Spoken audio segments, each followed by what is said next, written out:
बंगाल में आगामी विधानसभा चुनाव को लेकर बीजेपी ने कमर कस ली है। इस बार बंगाल में बीजेपी के निशाने पर ममता बनर्जी की पार्टी टीएमसी के अलावा वामपंथी भी हैं।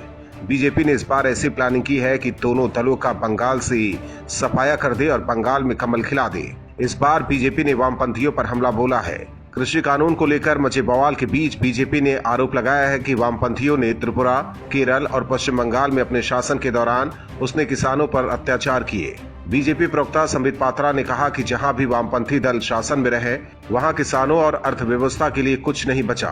उन्होंने कहा कि 1993 से 2018 तक त्रिपुरा में वामपंथ की सरकार रही और मुझे बताते हुए दुख हो रहा है कि 25 सालों तक किसी भी फसल पर कोई भी एमएसपी नहीं थी।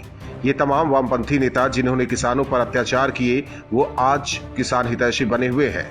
उन्होंने आरोप लगाया कि केरल में वामपंथी दलों के कार्यकर्ता मंडियां चलाते थे जहां निजी कंपनियां उत्पादों की खरीद बिक्री करती थी। पश्चिम बंगाल के मुख्यमंत्री ममता बनर्जी पर निशाना साधते हुए बीजेपी प्रवक्ता ने आरोप लगाया कि वो प्रधानमंत्री किसान सम्मान निधि का राजनीतिकरण कर रही हैं, जिसके तहत किसानों के खाते में पैसे सीधे ट्रांसफर किए जाते हैं।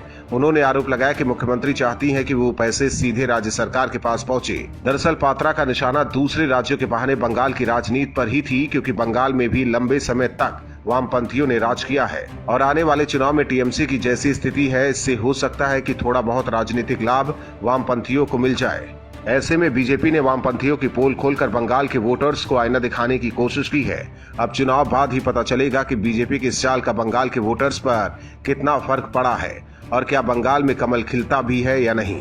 Bureau report, OMH news. और भी वीडियोस देखने के लिए चैनल को सब्सक्राइब करें और बेल आइकन को दबाएं।